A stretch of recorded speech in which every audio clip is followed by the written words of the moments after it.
Let's go. Good day, folks. Good day, all my fans of All Power TV. Your usual host, Orasa Akwadie, reporting straight from Worcester, Massachusetts. And as I keep telling you, All Power, we come here to learn. We come here to talk about issues. We come here to talk about stuff that people normally don't talk about in the streets.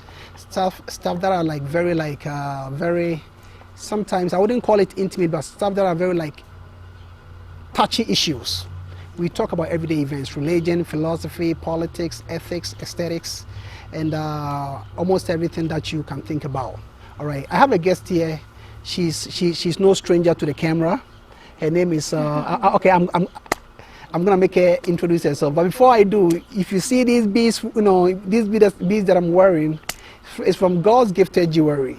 She's a very great lady who does it herself, and they are very I would say affordable prices. Okay, they are very affordable, and when you go, just mention All Power, you're gonna get a discount for it.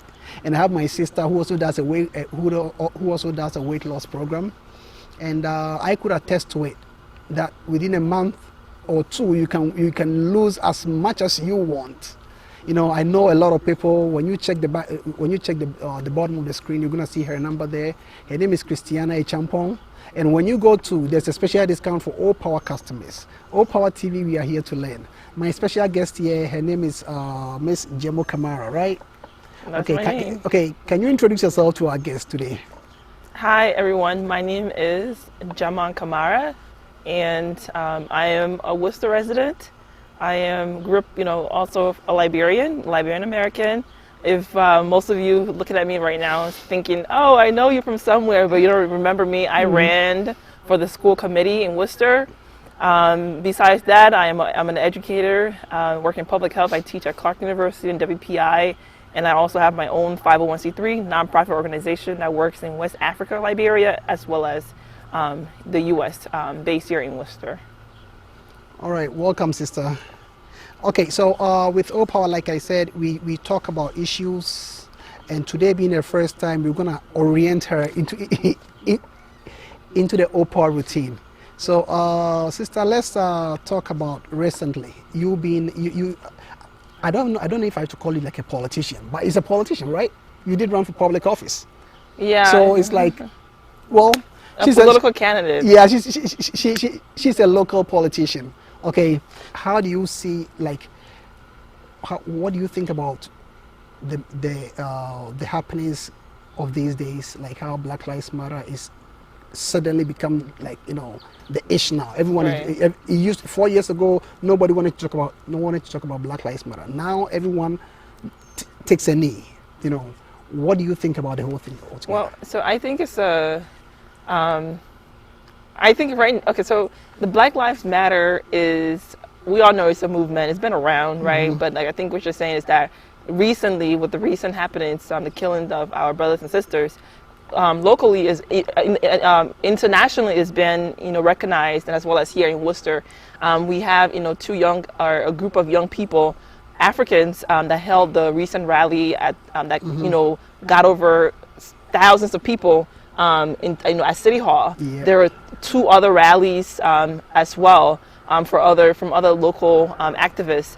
The fact that stuff like this is going on in America, I think is great. I think that we need to take it further, right? Black lives matter. We all know that Black people, our lives matter. Mm-hmm. I don't think that we need a movement to kind of tell us who we are and what our lives matter, or if it doesn't. But I think for the people who are still in that racial degradation, where they don't think that Black people's lives matter, I think this movement is a call to them, to let them know that yes, our lives matter, and it's always been something that mattered. Mm-hmm. But locally, in Worcester, as all of this is going on and people are protesting, they even have a mural that is painted at the DCU Center. Mm-hmm. It's a beautiful thing, and a bunch of young people still, and some city councilors and the mayor, I believe, went down there and helped to put this thing together. But it's more than a mural. It's more than the word itself. It's about changing policies and changing the experiences of African and Black people and Black and brown people here in America, and a little bit more specific in Worcester.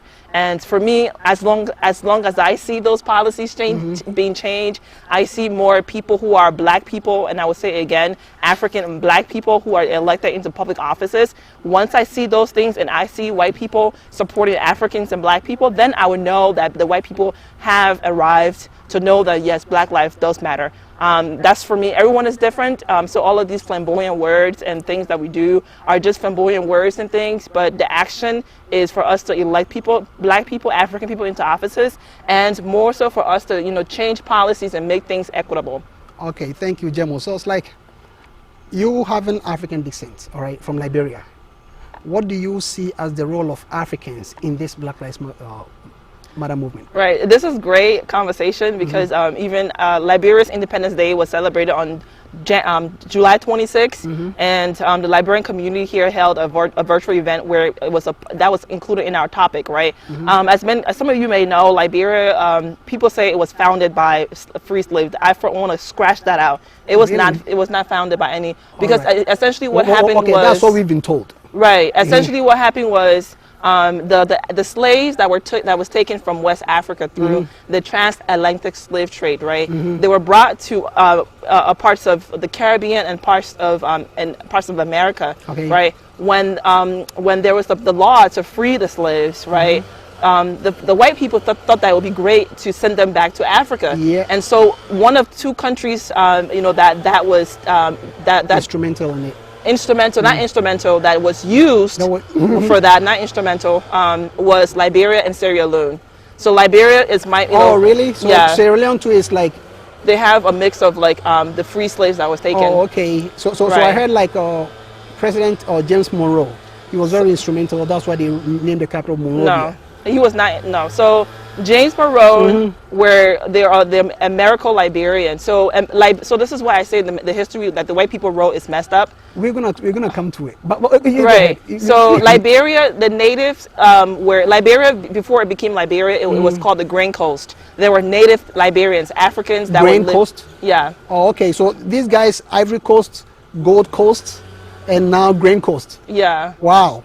Grain. Grain So Coast. Okay, go ahead. right, not the color, but the grain. Oh, grain. Yeah. Grain. Yeah. Okay. So so it was the native people, right? So at that time, when the white people decided to send the Africans back to Africa, that was one of the countries that they sent them to. So as far as like what I was talking about with Liberia, when you talk about the Black Lives Matter and everything, it is.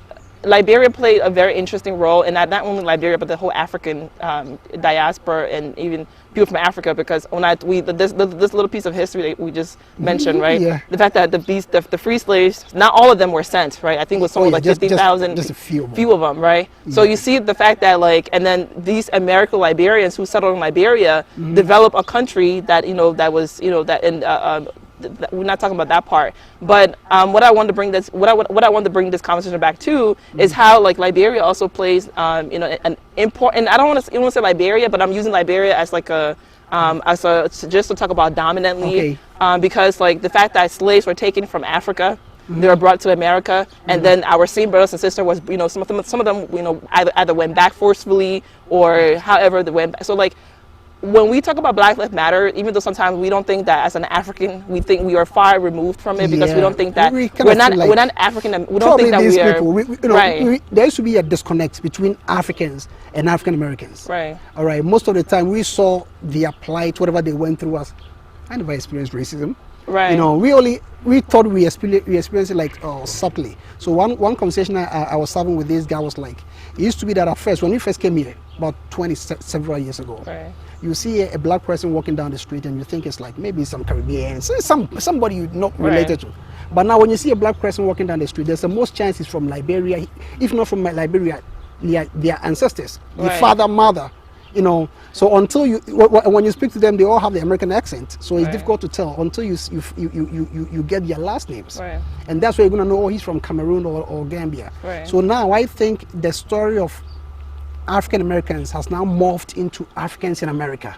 Right. We've now become part of the fabric, the cultural fabric now, that is difficult to separate what they've gone through from what we've gone through, because we go through the same thing, just that we don't talk. Right, and I think more so too, why people are being a little bit more, why the African American culture, people are now, you know, they're open, their eyes are more open, and our eyes are, as Africans, our eyes are open. I think it's, you know, because of social media, right? Okay. Information is widespread, and people are now, you know, trying to unlearn some of the untrue things that they were taught by, that was written in the books that were written by white people, right? And so now, like, people's eyes are now open, and they're seeing that, hey, this history that was taught to me, that like for the African Americans, right? They think that they were, the Africans sold them into slavery. Okay. But they don't know that, you know, the white people forcefully took our people from Africa and brought them here, right? And so like there's definitely like a divide when it comes to like the consciousness of like black people. Like I don't like that word, honestly. I would say African people as an umbrella term, right? Whether you're black or African American,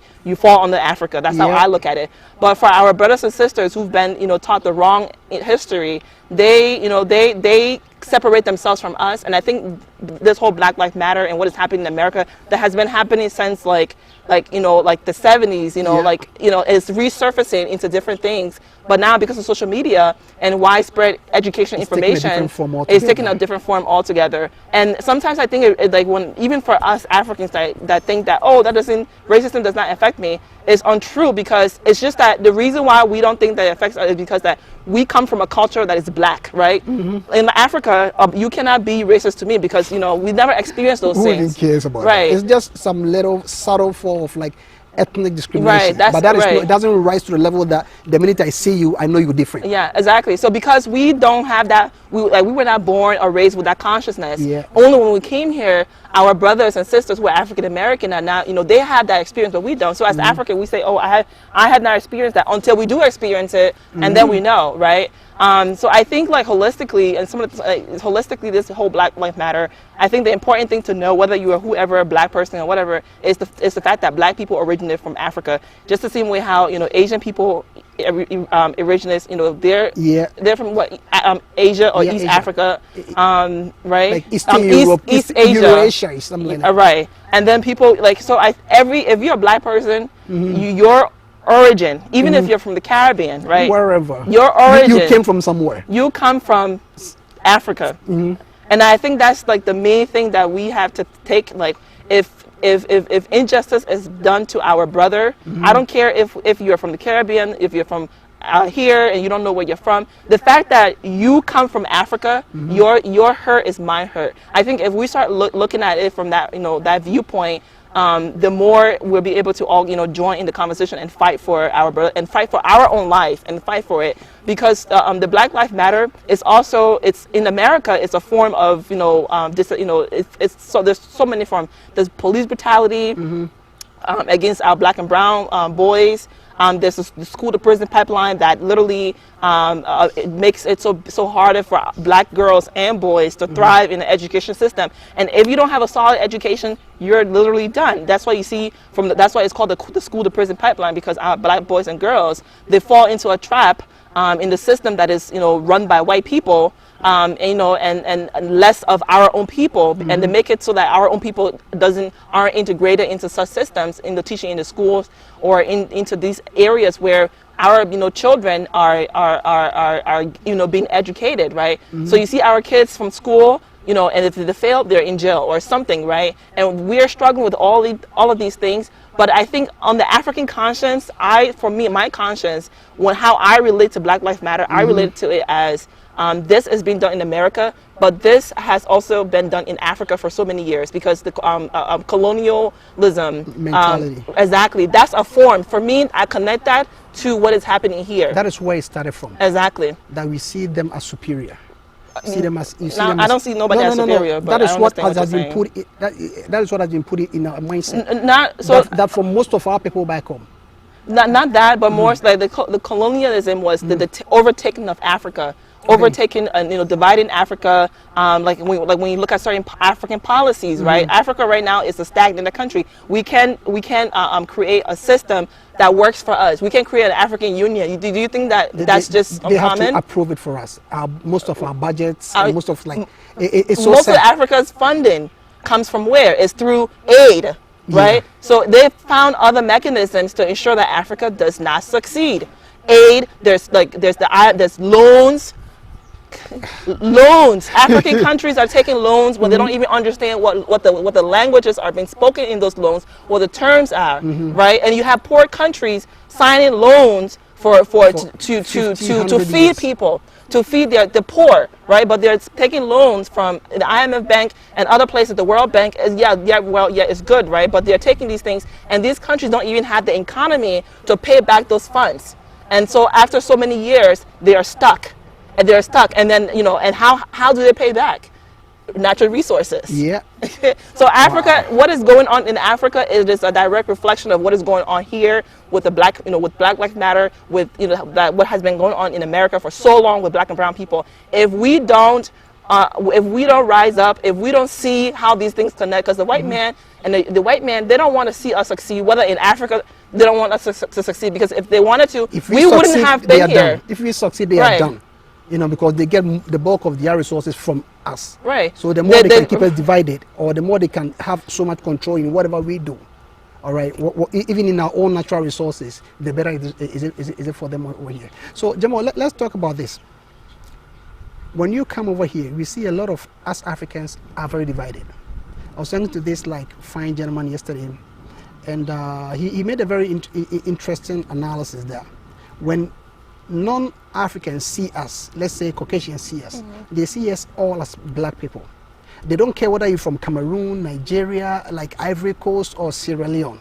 All they see is the black person. Or your accent. Okay. They'll be like, okay, you're from so Jamaica. it's like, that's all they see. Yeah. But amongst us, we see ourselves as divided. I'm from Cameroon, so I don't want to deal with a Ghanaian. I'm from Ghana, I don't want to deal with a South African. So when we come here, even in Worcester, you're going to find out that we have so many splinter groups. We have so many chiefs and no Indians. So many groups like Ghanaian groups, Liberian groups, or Cameroonian groups. And even amongst, let's say, let's pick one country, Nigeria, for instance. We have the Igbo group, we have the Yoruba group. Each one of them has a chief. And when they go to City Hall, the city doesn't want to deal with those splinter groups. They want to see a unified body where they can channel aid and something like that. But that is not happening here.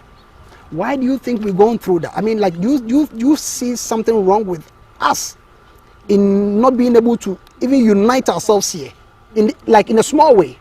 But it's a slave mentality. I think that even though we think that we're free, but we aren't free, because again, right, our roots, the black roots, I keep saying this word, I will say African again. When I say black, I mean African. So the African roots, right, our history and the way how we've been kind of like brought up hasn't been one of only if perhaps if you're raised in a household like a mom and dad that brought you up that way. But we've been put in the system, like, for example, look at Africa. Africa was divided, right? Yeah. It was called the scramble for Africa, when all these, our colonial power came and divided Africa. That's where it started from. And so, like, and now we are saying that we are divided, but that divide happened a long time ago. I think and then also our history, the African history books. Very few of our history books in Africa are written by our own African people that actually show and can tell how Africa has been divided and how Africa's children has been divided. Whether if you're Africa's children, whether if you're from the Caribbean, whether you're from Africa, whether you're from African American folks that are here, we've been divided, and that division started when Africa was partitioned. And so I think what we need to do is that we need to rewrite our own history. We need to rewrite our own history, and we need to talk about healing, talk about it from a way of how we can come together regardless of who you are, right? For me, I see, as long as you're a black person, I see you that you're African. I don't care what you say. In my mind, you can tell me something, I'll tell you in my mind is what I keep. Come on, get out of here. You think, okay, you think. What my thinking is important to me. I know. So you can tell me. Some people might. I think at some point, or Tiger Woods was saying he wasn't a black person; he was a combination. Yeah, nobody has time for him. Anyway, so all right. So you were saying something that we have to start rewriting our history and teaching our people. Okay. Yeah. So and creating spaces for our black people. So, for example, even here in Worcester, right, like the Ghanaian community is very big. I went to a South High school where there was a bunch of Ghanaians, and it was so difficult for young people to integrate other people into their group. You know, it was so like cluster. It's like, and if you're not Ghanaian, you know, they only stuck with your own. Stuck up for people who were from that. Really? Yeah. Even in high school. Yeah. Wow. I mean, when you're growing up, right? So, and in the real world, you can't be so surprised. It's the same thing, No, right? but, no, I thought by high school they don't have that consciousness enough to start looking at themselves as different from, let's say, a Ghanaian different from like an Ivorian. People tell me even right now. People tell me when I tell them I'm Liberian, they tell me no. They're like, no, you're Ghanaian. Excuse me. What? Because well, okay. And you know what? But that's different. When I tell you who I am, you don't tell me who you think I am. I'm telling you I'm Liberian. That's it. You don't tell me that you're Ghanaian because you look more Ghanaian. What does that mean? And these are the things that we need to dispel. We need to cast it out from those people, and we need to talk about it. You know, because some people are uncomfortable when they say stuff. Oh, like I think you look like you're Ghanaian. Why? Why do you think that? Yeah. Why can I not be who I am and still be a Liberian? People have that unconsciousness, that unconscious bias to it, and these are the African people that are telling me, and not just one person. I have heard it. And like for many years now, and ideally I've been to Ghana. I love Africa. I love people who are Black people. I love anybody. Actually, I love everybody. But when it comes to our people who look like me, I love our people. So like sometimes you can educate an older person to a certain extent, right? They will have their own mentality. I guess what I'm trying to say is that we need to dispel these myths, and let's say let's give the same example. Let's say if I was in a circle where you knew like you're Ghanaian, right? And I walk in and someone asks me, who are you? And I said, well, my name is Jermoh and I'm Liberian. And someone who is Ghanaian says, no, I think that you look like you're Ghanaian. I expect for my Ghanaian brother to step in and say, no, sir, she just told you who she is. She's Liberian. This is what's supposed to be happening in our community to dispel myths and to make things correct. But sometimes people don't say that because they don't want to speak up or they don't want to be confrontational. It's not being confrontational. Okay, so what about just saying I'm African? Yeah, I'm African. Would you think it would be, I'm from Africa. I don't care where you think I can. But sometimes people want to like pinpoint. They'll be like, yeah, I know you're from Africa, but I want to pinpoint where you're from. All right, so Ms. Kamara, I want us to briefly touch on this issue. There's this growing wave now. You're talking about like the whites writing our history for us. Now we're having this growing wave of people, like scholars upon scholars, saying that we have to start developing our own African languages. Because it looks so sad that it was the whites who came in and even developed our alphabets for us, so we could start writing. We sat there for centuries, or I don't. Yeah. So it's like, do you think it would be great for us to start developing our own African languages? Because the thing is, most of the developed countries, they all have their own languages. Japan, Italy, Germany, and stuff, and France.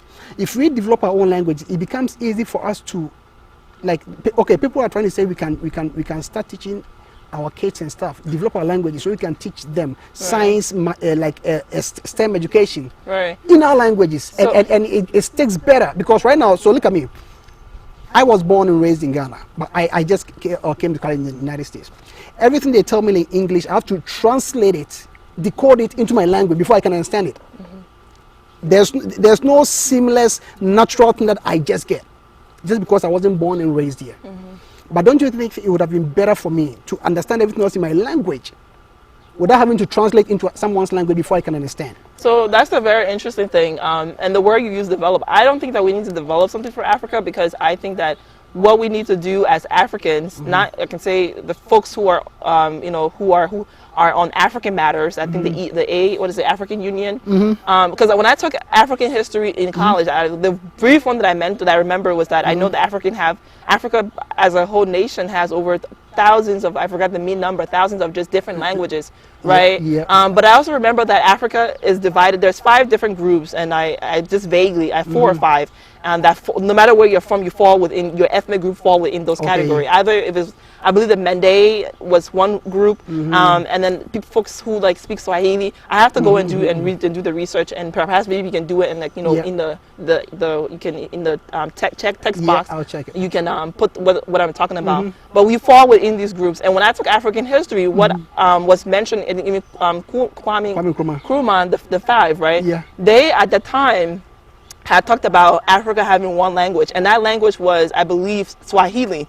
That was what, if I can remember correctly, that was a language for Africa, right? Swahili, because I believe much of Africa, the amount of people who actually speak that language, from the east to the south, I think. Yeah, it's a lot of those people, and so like and there was Swahili. There was another language, I think French or so, because there's a large number of French-speaking countries in Africa, yep. right? So that's what I remember vaguely from from African history. So like and even in Liberia, I remember I didn't take French in school, but I know like in Liberia, from what I was the previous years that I've been going in the schools now, they're teaching French. Okay. So you can know your Liberian English and your Liberian dialect, but you have to know French. And in Ghana, I believe they do that too. They teach French. Ghana is surrounded by 3 French-speaking countries. Right. So I believe, yeah. So it's like I learned French at a young age, but I don't remember anything. Right. My friend teacher, he didn't do a good job. Right. But the thing is,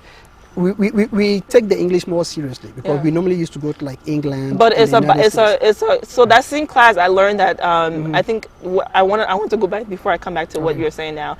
And we actually have our own languages. The ethnic cultures wrote languages for specific ethnic groups. Is it the Kwa, like groups? Every group, I don't know the main thing, but every ethnic group that belongs to a country. So let's say in Ghana, the people who are from the Ashanti, they have a written thing from maybe years back. But what happened was that maybe it's preserved somewhere in Africa, one of those libraries. I don't know.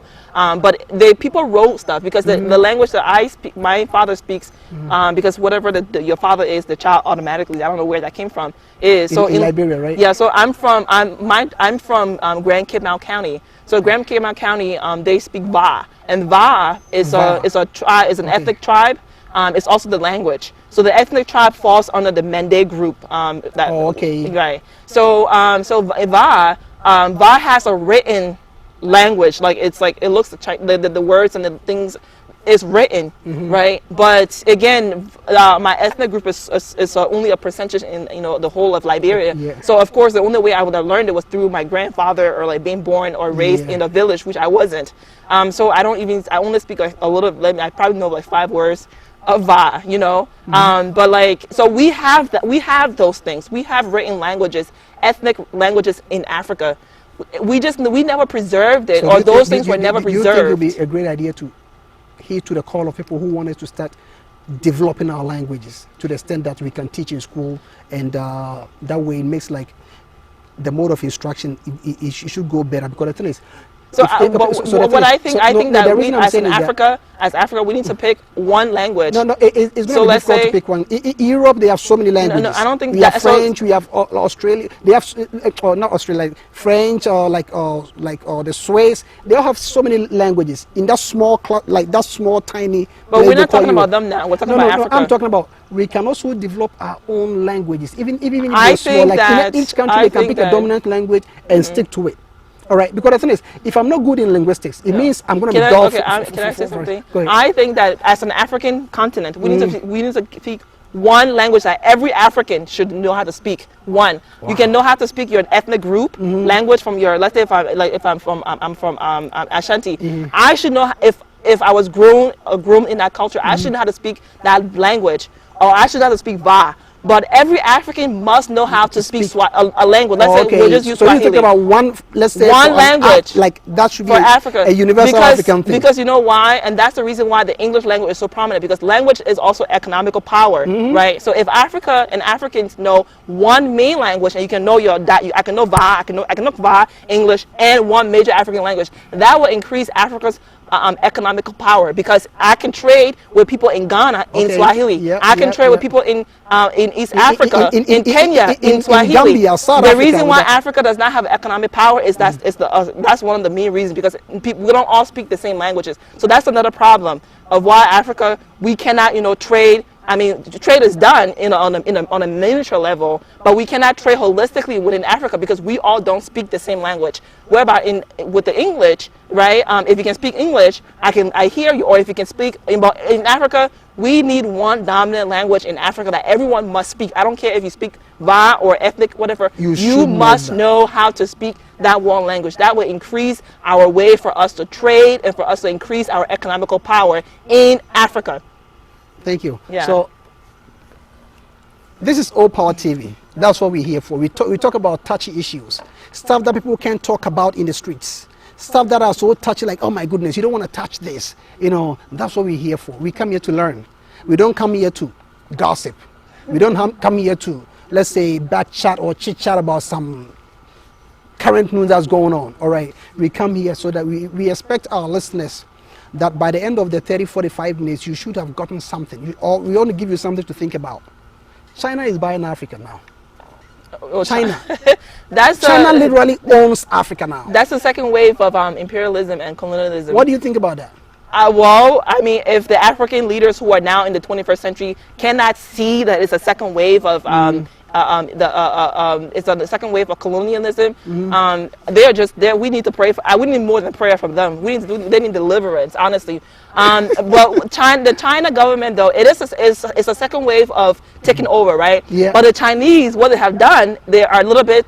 The black man will say they're a little bit better than the white man who came and took over and stole. I will literally say steal. They stole our natural resources, and they come and develop their country. Whereby Africa, we don't even have road, but the natural resources from that built the road is taken from in Africa, but we don't even have road. Even electricity, it's from Africa, but we don't even have electricity, right? So the Chinese people say, well, this is what I'll do for you. I will steal your natural resources, but I will develop it, I will bring it back to you, and I will tell you what, I will help you to build your economy. I will build a railroad for you. Most of the contracts are like tying. I think there's one in Zambia. Now, I think there's one of them they've taken over like their port because they couldn't pay their loan. And recently they said that there's a loan that the Nigerians are going to get, and they said if you default, you lose part of your sovereignty. There are so many hidden details, right? They say the devil is in the details. Most of our leaders are not reading the fine lines. Right. They just want to win power right now. So they will do everything to get the Chinese loan in doing like massive infrastructure, so they can win power for the next 4 years without thinking about the next 50, 60 years. Do you think it's our fault, or is the Chinese being smart? Because now they build a stadium for you and they take away your copper mine. They build a railway for you, and they take over your timber. Right. Now in Zambia we have a Chinese police service. They have their own police department made up of Chinese. So it's like the security of the state of Gambia, the nation of Gambia, is being mortgaged slowly to the Chinese. And I think there was a news that one Chinese called a Zambian a foreigner. So do you think our leaders are to be blamed? And what can you tell any African leader who's listening right now? So I definitely think that they are to be blamed. And I will say that African leaders, they have to be smart. But again, most of our African leaders from years past and even currently, they don't think, I don't know, it's a real mental divide. I don't think, a lot of the presidents, they're smart, like Kagame, who is in Rwanda, he's smart. This man is smart. That guy. He is using, we have been used, but we have not, I would say, yes, we have been used, and I will use that word used as a dirty way. We have been used, right? Used and abused. But we have not learned how to use, not abuse. We have not learned how to use and take our power from people like the Chinese or people like the Americans or the Europeans who put fancy languages in the loan, and then in like the blueprint, they'll put a small word, because we can't read a small word, and we sign something, but not knowing that little small word is telling you that they're going to come and steal, they're going to come and take over your port. You know, we don't read the contracts, and some of us, we're also selfish, right? We're saying, oh man, like you said, right, I want to be a governor or whatever, and the Chinese, you know, they're doing this for me. And also sometimes too, maybe they're not even smart to understand the jargon of the, because that's law. Yeah. That is something maybe Well, they don't. we have these lawyers who speak big English. Right, but they don't even know how that's going to impact the people. How many people are going to be served by you opening a port? How many, not people, how many Africans are going to be employed? How many Africans are going to be, lives are going to change? We don't look at those metrics. And the Chinese, they're not coming to give you that to tell, for them to tell you how many of your people will be served by their services. No. So you, as Africans, we have to be smart and know these things for ourselves. And we need to say, we're going to, you know, yeah, well, we appreciate what you want to do, but it's a matter of fact, it's a matter of time now that Africa needs to start opening its own factories in Africa. You know, there was one time when I was in college, the Plumpe nut, there's a company that is actually based in Rhode Island, and they develop pumpkin nut. And so that is important because during the wartime in Liberia, because when war happened, starvation and all that happened, right? So pumpkin nut was something, was a food. It was packaged, and when you open it, you eat it. It's mixed with peanuts and other nutritious things, right? But when you eat it, you're full, and it gives you that nutrition power, so that you don't fall into malnutrition, right? Okay. That company was actually they had a company in Africa, some part of like East Africa. Subsidiary, something like Yeah, that. but they removed the company from there after some years. It went to Europe, and then they brought it to Rhode Island. But when I was a student at Providence College, and we did a tour there, I was so angry to know that that company is based in Rhode Island. But then they are producing something for Africa. They're producing pumpkin nut, and not only because in the wartime they're using it in Liberia, but they actually use it across Africa, especially countries that have where malnutrition is so rampant. So you can eat that food, right? And then once you eat it, your baby, you know, you fall. Highly you get, nutritious. Exactly.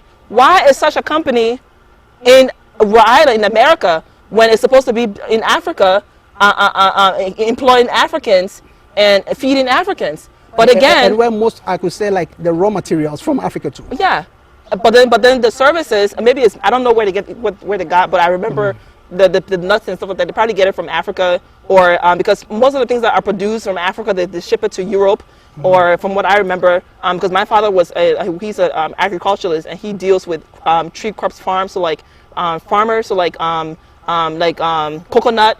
And I remember like the company that he worked for, like the cocoa, like the what is it? It's called the cocoa bean, the fruit. Cocoa, yeah.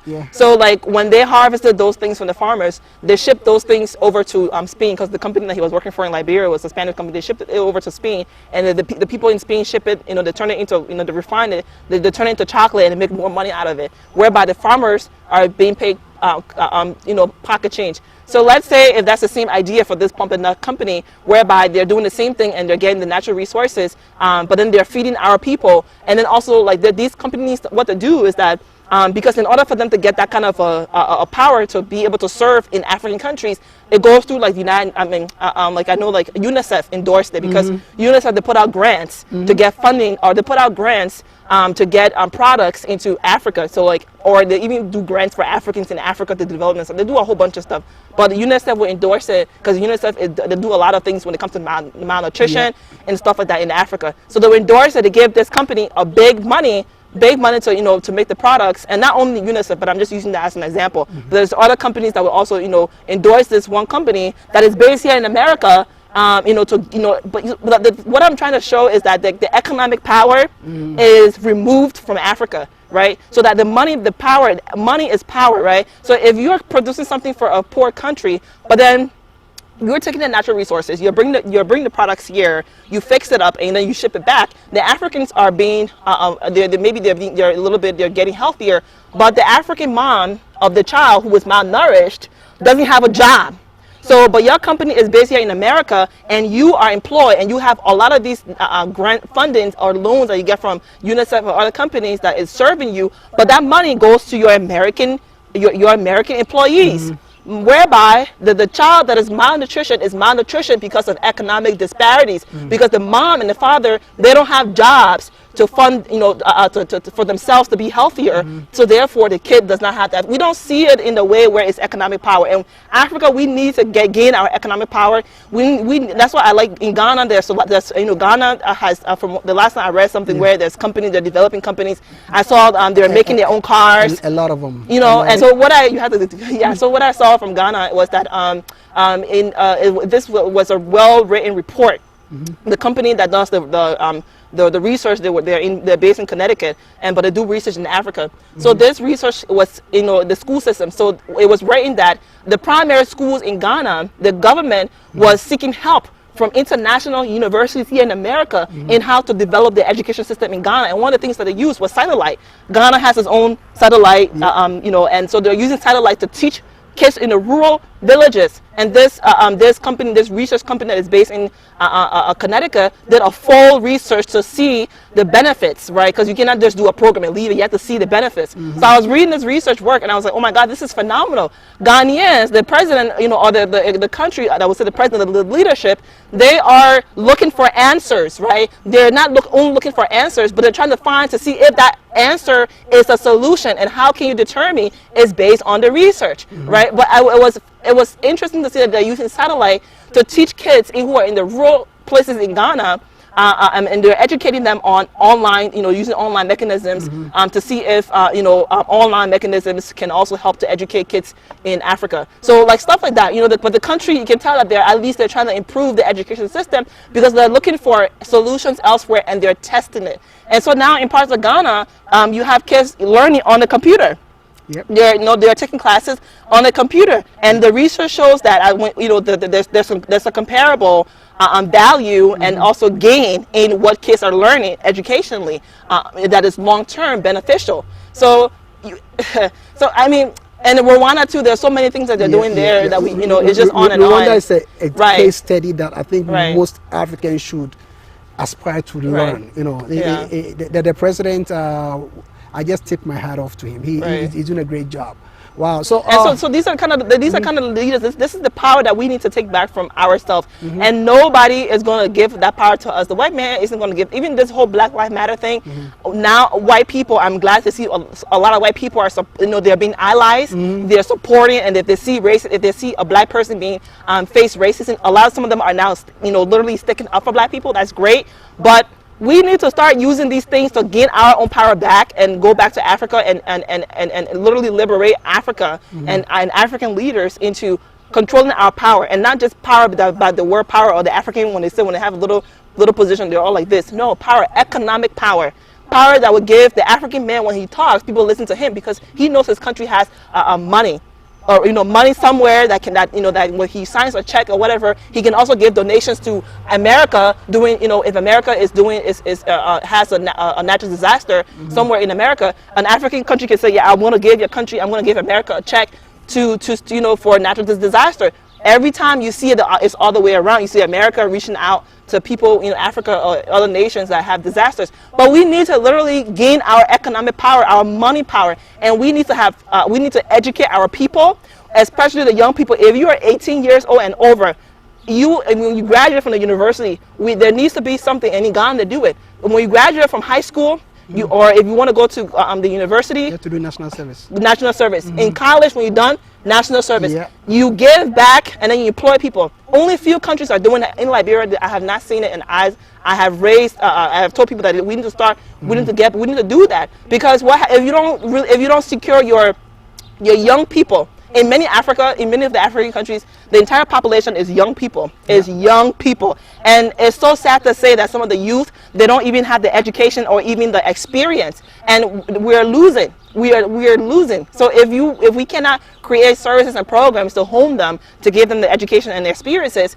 those kids are going to be the next ones that will see a nonsense president that would just give them a little bag of rice for a job, and then they'll run with that president. But if these kids were educated enough to know that that person who just came and gave him back a rice, that if I put him into office, he may put his window up when he becomes president. I don't want that president. I want a president that will not give back a rice, that will have us to grow our own rice in Africa and import it to other countries. That's the kind of, because that importation brings money back into the country. These are the ways that we need to think, and these are the leaders that we need to start electing in Africa and everywhere else, especially in the poor countries. And so that's why I would like to end on today. We need to educate our young people. We even here in America, our young African kids in America here, kids in high school in Worcester.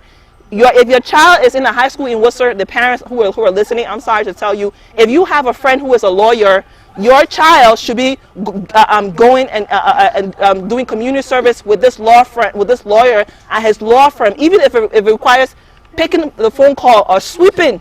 Yep. That's what they need to be doing. If your child is saying to you that I want to be a doctor, my sister, my brothers, UMass or any community clinic, Aquaba Clinic at the Ghanaian SDA Church, they need kids to help to clean as well, to volunteer, intern. This is what we need to do. If you have your child that is interested in policy, right, politics, when you elect one of us, if you elect me for the school committee or him for a city councilor, these kids can be an intern to us, and they can see how the system here is structured.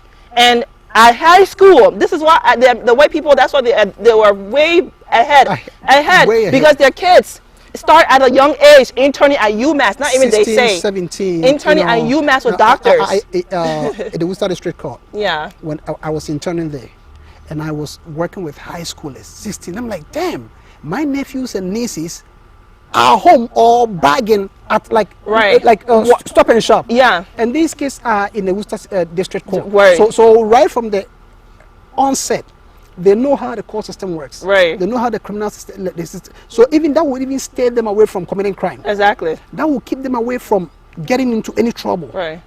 And before you know, by the time they go to college, they have like that 4 years experience. Right. Someone could, let's say, be the what do you call it, like a reference. Right. They could, So it's like, I think it's time that we start. Africans should start. We need to start using what these resources here. For example, the ballpark is coming up in Cali Square. That is going to bring marketing jobs to Worcester. Let your kids, if you hear of an opportunity that there's a way for your kids to volunteer, to do, to record something or to do some kind of marketing. If the kids nowadays there's so many things. If the kids is interested in marketing and accounting, that's the area we need to start using. Don't ask, because sometimes we don't know. We think that it's offensive to ask. It is your right for your children to grow up and be successful as well. So therefore, go and say, I want this, even if it's not happening there. And if you want something, if you want your children to have that experience and it is not there, you tell the person, I want my child to be a part of this. I want my child to be a part of this, because it is our right for our kids to also be a part of it, because for many years our kids have not been a part of these things. So that institution needs to create an opportunity to create opportunities for kids to volunteer there. And we need to, when we say, oh, I want my children to be loyal, my sister, my brothers, don't just say, I want my kids to be loyal. The Bible says it, right?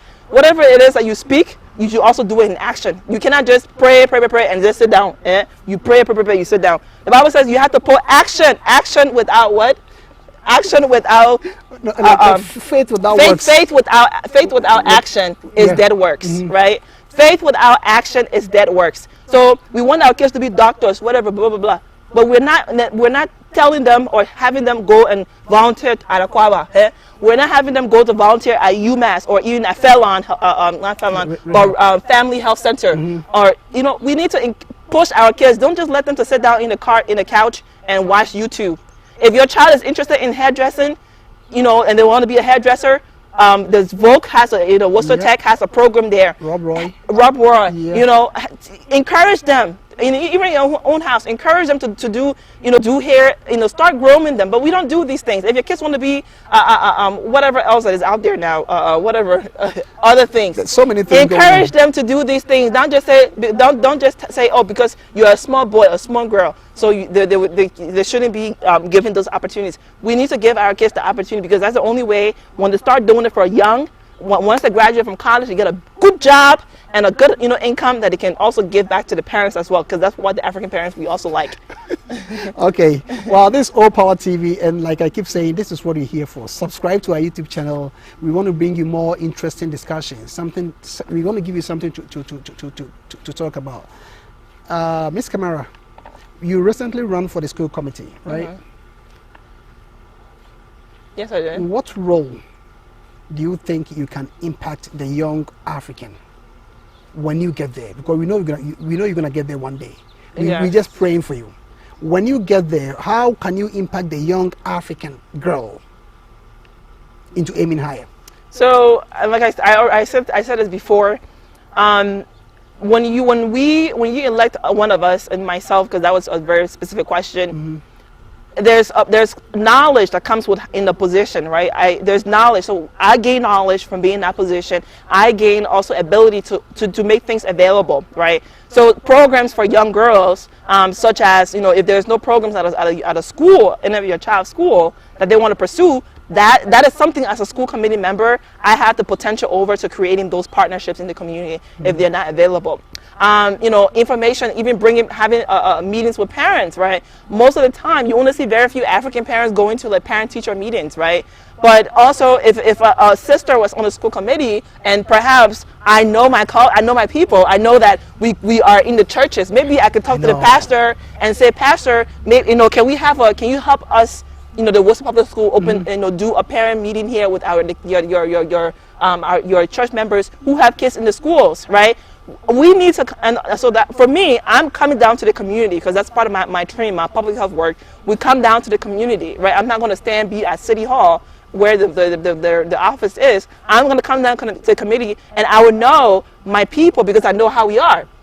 So I'll make programs accessible to us, and I will reach out to organizations that service Africans here in Worcester, including the churches, because the churches and the pastors play a huge role of our population here in Worcester. Yeah. Even the business leaders, like I've made some few friends with some of the business owners. Can we do something to engage our parents to know what is actually happening in the schools, to know that your kids can go to school on a 4-year scholarship if they just do X, Y, and Z, but because they have that information too late. In 9th grade, 10th grade, it's too late. You have to have a certain GPA in order for you to qualify for certain scholarships. And if, as a parent, if your child is in middle school or 6th grade, elementary school, if you know that information, you are able to prepare your child from 6th grade, from when you know it. Let them know that this is X and Y scholarships available. If you want to go to X and Y school, these are what you need to do.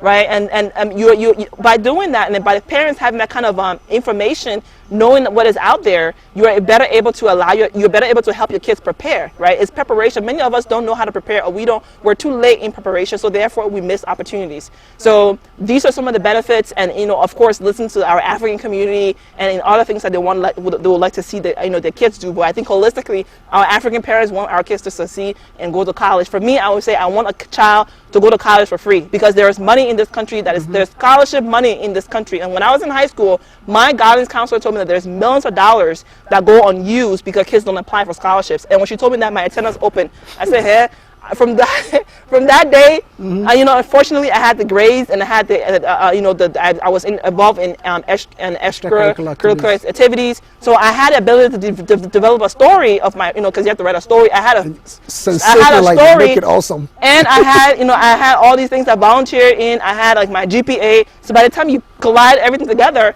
I got the scholarship that I applied for. University gave me scholarships to go to school. So I think this is what we need to know. And once the parent is burden free from tuition, the children succeed.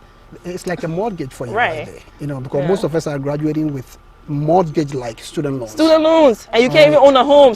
You're concerned about owning a home because you already have another loan.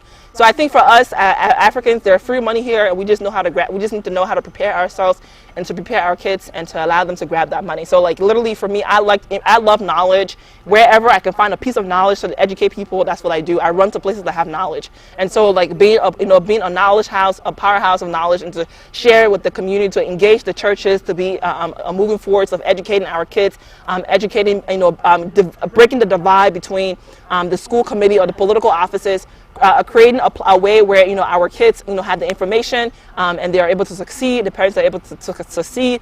These are some of the things that I will bring. All right, thank you. This is All Power TV. This is just about our last question.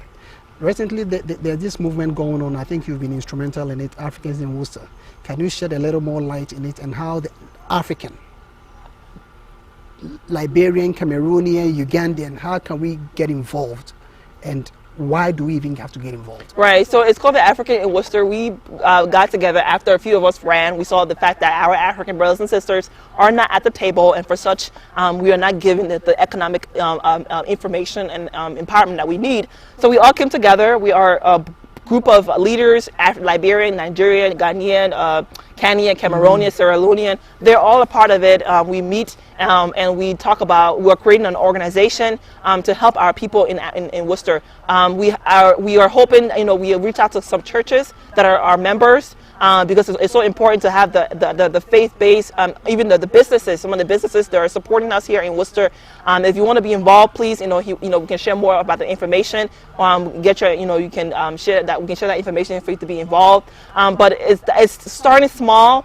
Because what we're doing is starting small, but this is big, because when we all come together and we put our ideas together, let's say we want to fight for small businesses, which I've realized a lot of small businesses in Worcester, they haven't been able to get money from COVID-19 to help their businesses, whereby other white businesses or non-white businesses have gotten money for their own small businesses. But most of the African-owned businesses here, either because they don't know how to apply for it, or they did, or they never got it. So by having this group, we have different subgroups that we work on. So one of the subgroups that we work on is I believe the title is economic.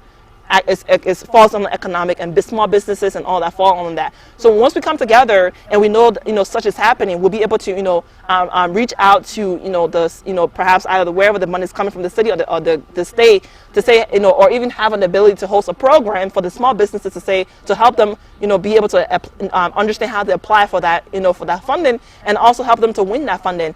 We even like for voting, right? Voting is so important. We have an advocacy subgroup within this group where a group of people have dedicated that they will work on their advocacy. So on the advocacy, voter registration is one of it. We're going to be going out in the churches, going out in the businesses to register people to vote in the African community. And so once we get that, when it's time to vote, we'll send out information for you to remember. We'll put information in the churches for you to remember. We'll also have a candidates forum, right? Election is coming, local election is coming. We don't see these people that when it comes to our churches and they say whatever, one or two things and they leave. But this African in Worcester group, we're going to host a forum, right, with city councilors and also school committee candidates, right, for the African community. And again, that's the reason why we really need the churches, the pastors' involvement, and also the business leaders' involvement, because this is our roots here, right? The business leaders and the churches, right? I don't know if there's any other people, and the nurses and X, Y, and Z. We need all of that involvement to get this situated. Another last example I would say, besides the voter registration and the candidates forum, is the 2020 census. I hope you have applied for or you responded to your 2020 census. It's online this year. That is important because that is how the federal government knows how to allocate monies, federal dollars, to state-funded programs. So programs like Section 8 housing, SNAP benefits, program the Pell Grant, which is a grant for kids to help kids go to school, programs for roads, hospitals. These are fundings that come from the count, so the count of everyone. So if everyone is counted in America, in an area, the federal government is able to allocate that amount of funding to the state level to benefit all of us. But because of in being a minority community, we may or may not know the importance. We may see the letter and throw it away. But please don't throw it away. Take that letter, respond to it, because that helps Worcester. And there's so many things. So if you're interested, we have our meetings every once a month. It's on the second Friday, 6 p.m. every month. So next month, August, is August 14th. And we usually meet at 1023 Main Street. But if you want to be included, you can send that information, text your information to Mr. OOTV for Power TV. O Power TV, and he will get that information to us, and we'll put you on our mailing list, and so you can get the the messages. All right, thank you very much. We just about to close, but one last thing. Hillary Clinton nearly won the presidency. Michelle Obama is an inspiration.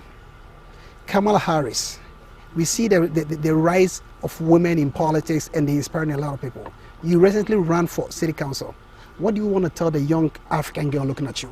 I ran for the school committee. My final words to young girls is that I believe that man and a woman have equal power. I don't care how you're raised in your home, and if they're if they're treatment for men, or if certain men think that they're whoever because they are just men. The Bible, this is how you have to get biblical now. God created man, yeah, and he also created woman. Whoa, man, we're two. Man is only one word, right? Oh, really? Whoa, man. Okay. So you have greater power than a man. So we need to use our power. We need to be educated. It's great to be to put makeup and stuff like that and look beautiful. At the end of the day, beauty fades, and what remains is your smarts, your intelligence, and who you are, right? And so we need to develop ourselves as young people, and be an inspiration as well, right? And be a powerhouse for ourselves, for our other young brothers and sisters. So that's what I would say for our young girls. Go to school, be the best person that you can be your own. You find people who are inspirational, but also ask God who He has called you to be, and have Him give you those information and that knowledge and that power to be who He has made you to be. Because there's Michelle Obama. God made her to be Michelle Obama, but He has made you and called you for something new, and that's what I want, and that's what every young person, every human being should be asking. Who have you made me to be, God? And that's what I would like to say. Thank you. Thank you very much. This is Spotlight on Africa on O Power TV, and we talk about issues concerning Africans and Africans in the diaspora. Thank you very much for watching, and I would like you to invite you to subscribe to my page on O Power TV. Subscribe, keep share until it's unshareable. Okay, God bless you, and see you same time next week. Bye-bye.